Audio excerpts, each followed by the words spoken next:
Heto nga pala yung nabili kong gulay na toge. May kasama ng ibang gulay tulad nitong carrots, pechay bagyo at saka yung sayote.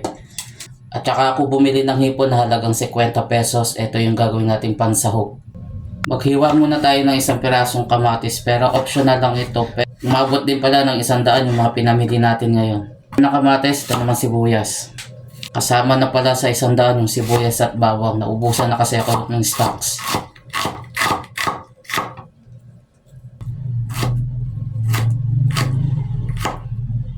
After natin ma-prepare yung mga ingredients, yung ano naman yung gulay na hugasan ko na rin yan. Tsaka itong hipon. At tapos unahin natin itong hipon na i-prepare.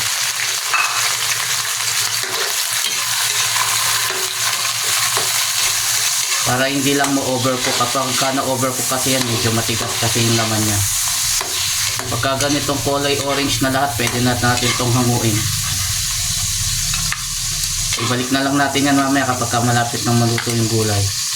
Tapos gisa tayo ng bawang. Kapag okay na, ito naman sibuyas. Continuous lang natin yung paghalo. Hintayin lang natin na mag-translucent lang ito, saka natin ilagay naman itong kamatis.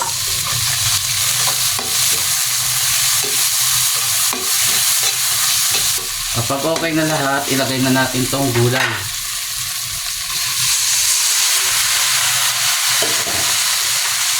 Tapos igisa natin. So, kita nyo naman, madami nabili nating gulay, 20 pesos lang yan. Pwede na to sa 3 katao. Timplahan natin ng powder na paminta. Shoutout nga pala sa mga bagong followers natin. Maraming salamat po sa inyo. Sabuin lang sakit.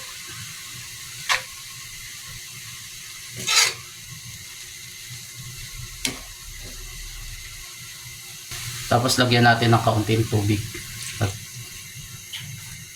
Tsaka natin lagyan ng takip. Balikan na lang natin yan mamaya. Okay na itong ating gulay. Lagay na natin itong ating sahog. Tapos haluin lang huli natin. Tsaka natin timplahan ng oyster sauce.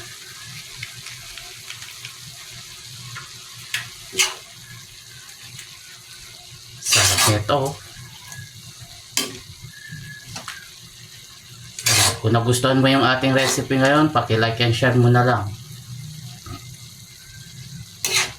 Timplahan natin ng asin.